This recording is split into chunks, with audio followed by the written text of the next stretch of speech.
42장 요셉의 형들이 식량을 구하러 이집트로 가다.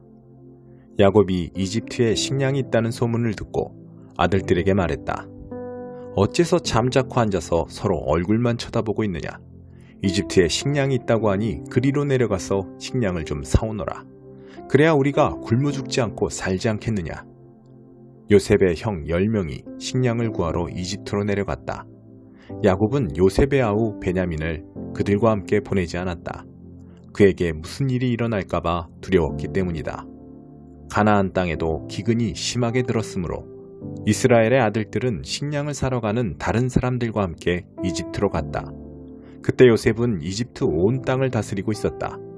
그는 온 백성에게 식량을 나눠주는 일을 책임지고 있었다.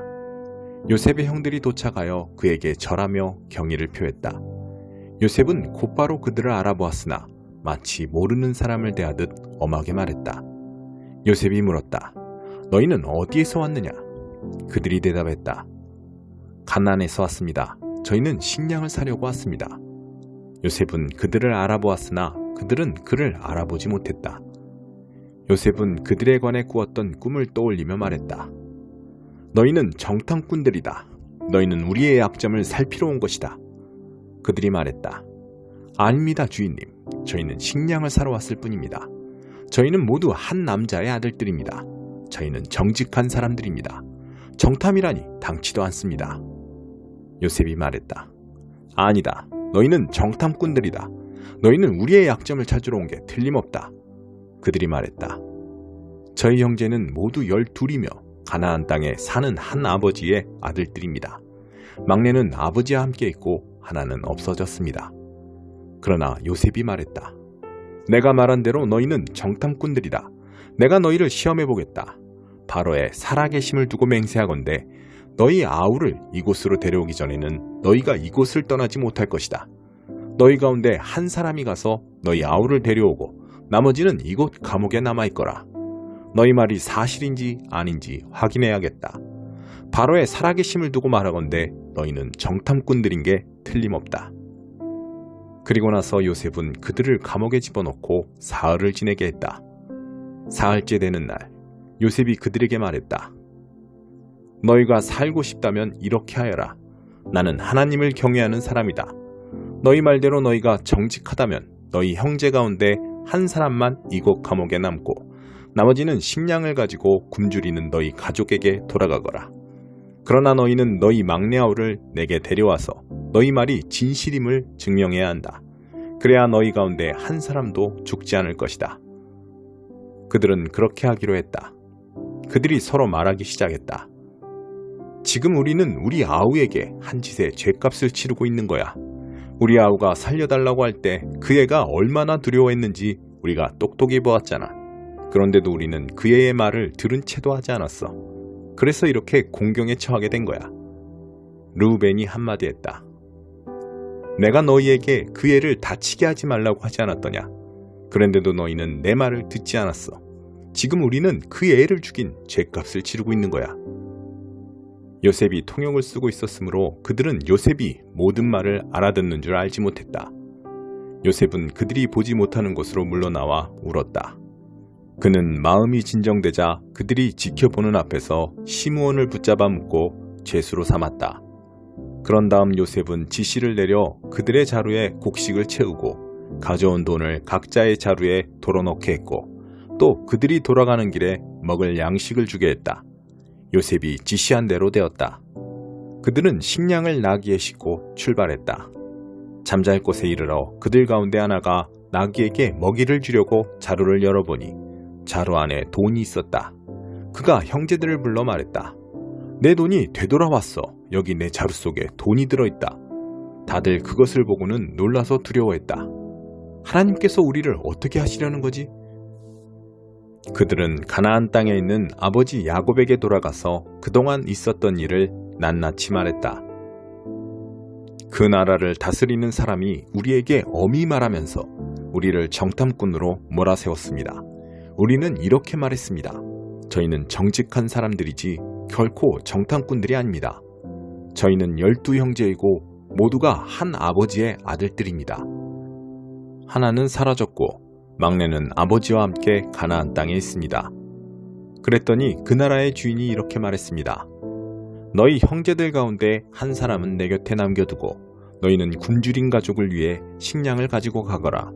너희 막내 아우를 내게 데려와서 너희가 정탐꾼들이 아니라 정직한 사람들이라는 것을 증명해 보여라.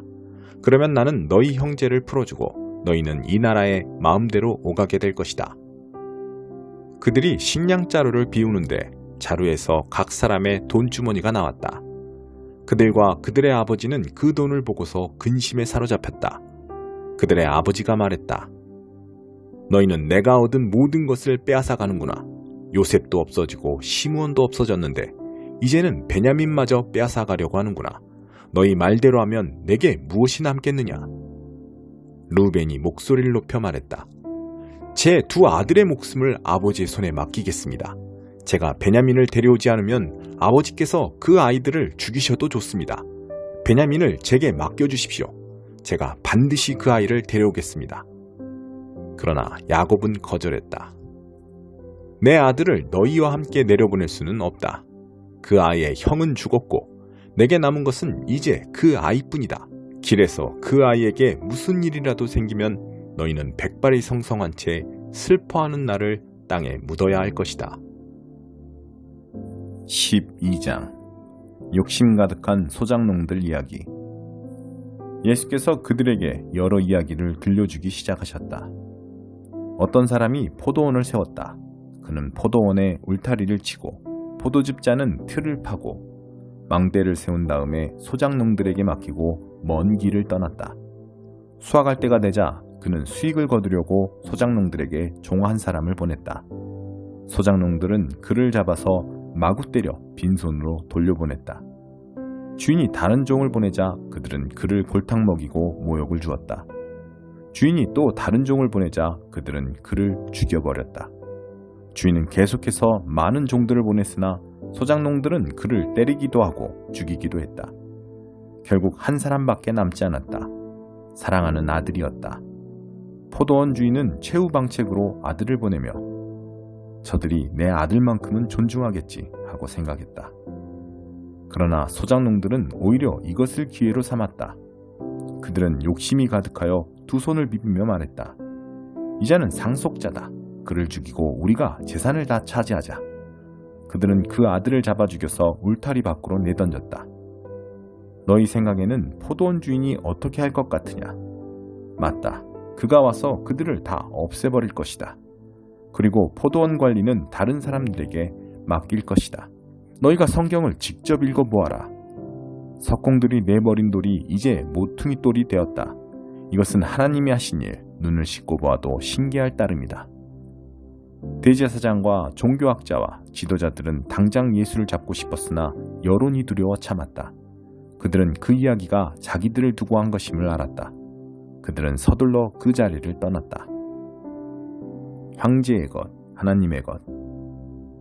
그들은 예수를 그들의 올무에 걸리게 하려고 바리새인과 헤롯의 당원 며칠 그분께 보냈다. 뭔가 책 잡힐 만한 발언을 하게 해서 그분을 잡을 심산이었다. 그들이 다가와서 말했다. 선생님, 우리가 알기로 당신은 진실하고 여론에 개의치 않으며 배우는 사람들의 비위를 맞추지 않고 하나님의 도를 정확히 가르치십니다. 그러니 우리한테 말해 주십시오. 황제에게 세금을 내는 것이 법에 맞습니까? 맞지 않습니까? 예수께서 그 질문이 계략임을 아시고 말씀하셨다. 왜 나를 속이려 드느냐? 동전을 가져다가 내게 보여라. 그들이 예수께 동전을 건넸다. 여기 새겨진 얼굴이 누구 얼굴이냐? 그리고 이 위에 있는 것이 누구 이름이냐? 그들이 말했다. 황제입니다. 예수께서 말씀하셨다. 황제의 것은 황제에게 주고 하나님의 것은 하나님께 드려라. 그들은 말문이 막혀 입이 떡 벌어졌다. 부활에 관한 가르침. 부활의 가능성을 일절 부인하는 사두개파 사람 몇이 예수께 다가와서 물었다. 선생님, 모세는 기록하기를 남자가 자식 없이 아내를 두고 죽으면 그 동생이 형수와 결혼해서 자식을 낳아줄 의무가 있다고 했습니다. 한 번은 7 형제가 있었습니다. 마지가 결혼했는데 자식 없이 죽었습니다. 둘째가 형수와 결혼했으나 역시 자식 없이 죽었습니다. 셋째도 그러했습니다. 7 형제가 다 차례대로 그렇게 했으나 자식이 없었습니다. 마지막에는 여자도 죽었습니다. 7 형제가 모두 그 여자의 남편이었습니다. 그들이 부활 때 다시 살아나면 그 여자는 누구의 아내가 됩니까? 예수께서 말씀하셨다. 너희는 크게 잘못 생각하고 있다. 첫째로 너희는 성경을 모른다. 둘째로 너희는 하나님께서 일하시는 방식을 모른다. 죽은 사람이 살아난 뒤에는 결혼할 일이 없다. 그때 사람들은 천사들처럼 되어서 하나님과 최고의 기쁨과 친밀감을 나눌 것이다. 그리고 죽은 사람이 다시 살아나는지에 대해서인데 너희는 성경도 읽지 않느냐? 하나님께서는 떨기나무에서 모세에게 나는 아브라함의 하나님, 이삭의 하나님, 야곱의 하나님이다 라고 말씀하셨다. 이었다 라고 말씀하지 않으셨다. 살아계신 하나님은 죽은 자의 하나님이 아니라 산 자의 하나님이시다. 너희가 몰라도 한참 모르고 있다. 가장 중요한 계명. 종교학자 한 사람이 다가왔다. 그는 질문과 대답이 열띠게 오가는 것을 듣고 또 예수께서 예리하게 답하시는 것을 보고 이렇게 질문했다. 모든 계명 가운데서 가장 중요한 계명이 무엇입니까? 예수께서 말씀하셨다. 가장 중요한 계명은 이것이다. 이스라엘아 들어라. 주 너의 하나님은 한 분이시니 내 열정과 간구와 지성과 힘을 다해 주 너의 하나님을 사랑하라. 둘째는 이것이다. 내 자신을 사랑하는 것 같이 다른 사람을 사랑하라. 이것에 견줄 만한 다른 계명은 없다. 종교학자가 말했다. 선생님, 훌륭한 답입니다. 하나님은 한 분이시고 다른 이가 없다는 말씀은 아주 명쾌하고 정확합니다. 그리고 열정과 지성과 힘을 다해 그분을 사랑하는 것과 자기 자신을 사랑하는 것 같이 다른 사람을 사랑하는 것은 모든 재물과 희생을 다 합한 것보다도 낫습니다. 예수께서 그의 남다른 통찰력을 보고 말씀하셨다. 내가 하나님 나라 문턱에까지 와 있다. 그 후로는 아무도 그분께 묻는 사람이 없었다. 예수께서 성전에서 가르치시던 중에 물으셨다. 어째서 종교학자들은 메시아가 다윗의 자손이라고 하느냐? 우리가 다 아는 것처럼 다윗은 성령의 감동을 받아 이렇게 말했다. 하나님께서 내 주님께 말씀하셨다. 내가 내 원수들을 내 발 아래 둘 때까지 너는 여기 내 오른편에 앉아 있어라. 다윗이 여기서 메시아를 내 주님이라고 부르는데 메시아가 어떻게 다윗의 자손이 될 수 있느냐? 큰 무리가 즐거이 그 말씀을 들었다. 예수께서 계속 가르치셨다. 종교학자들을 조심하여라.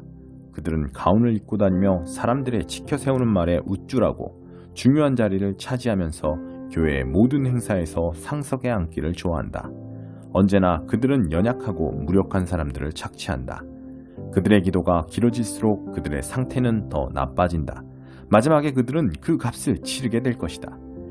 예수께서 헌금함 맞은편에 앉으셔서 사람들이 헌금함에 돈 넣는 것을 보고 계셨다. 많은 부자들이 큰 돈을 바치고 있었다. 그때 한 가난한 과부가 다가와서 작은 동전 2개를 넣었다. 겨우 동전 2개였다. 예수께서 제자들을 불러놓고 말씀하셨다. 과연 이 가난한 과부가 헌금함에 넣은 것이 다른 사람들이 넣은 것을 다 합한 것보다 크다.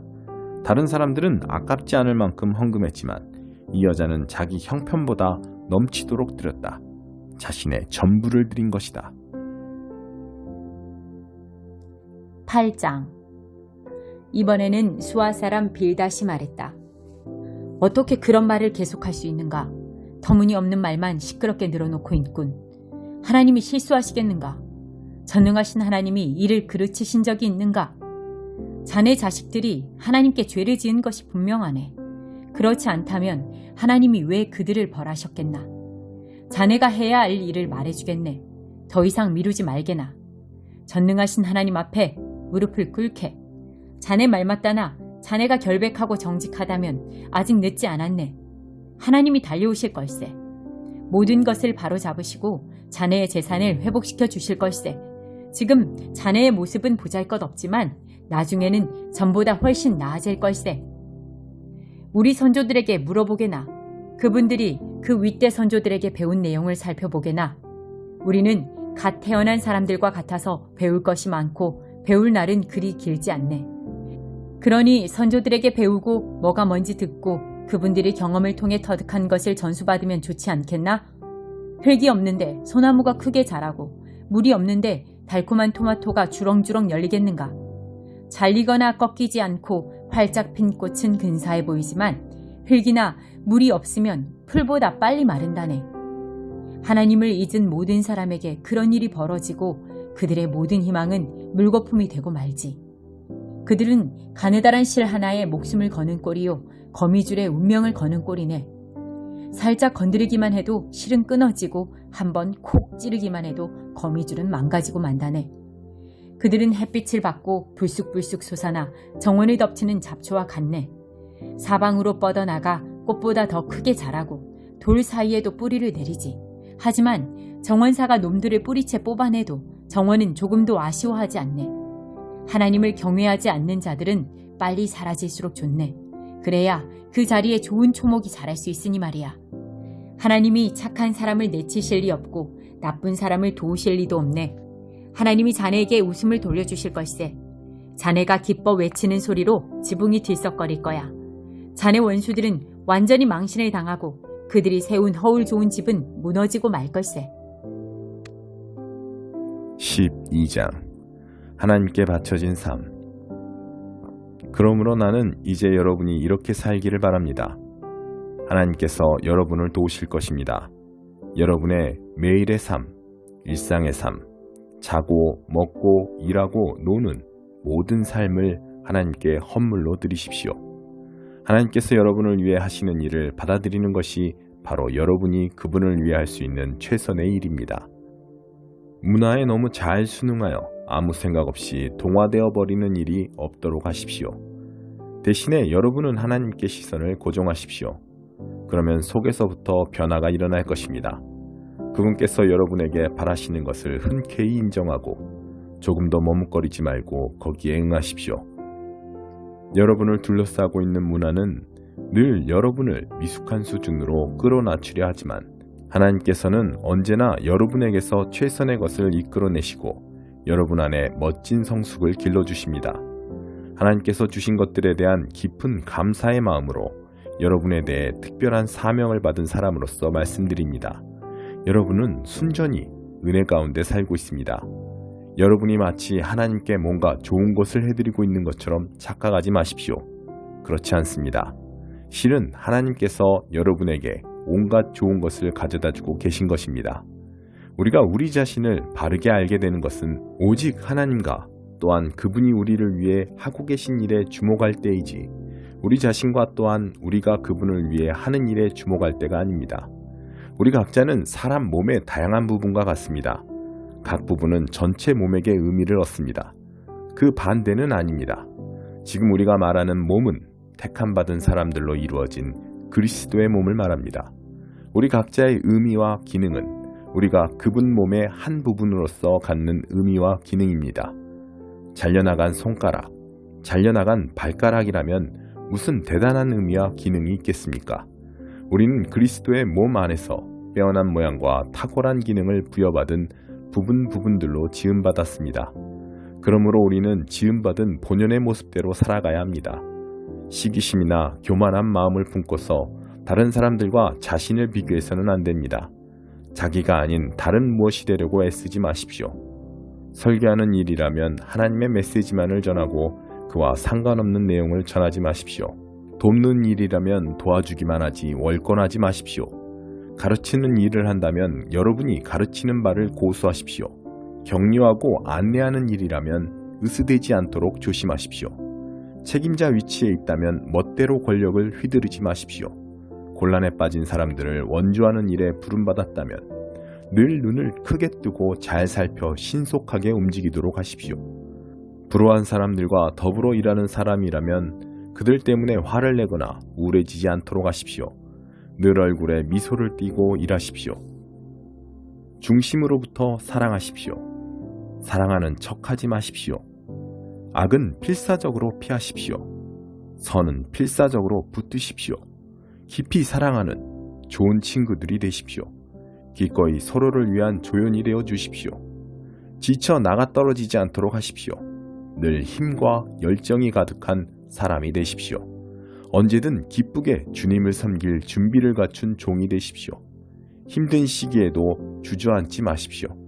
그럴수록 더욱 열심히 기도하십시오. 도움이 필요한 그리스도인들을 도우십시오. 정성껏 환대하십시오.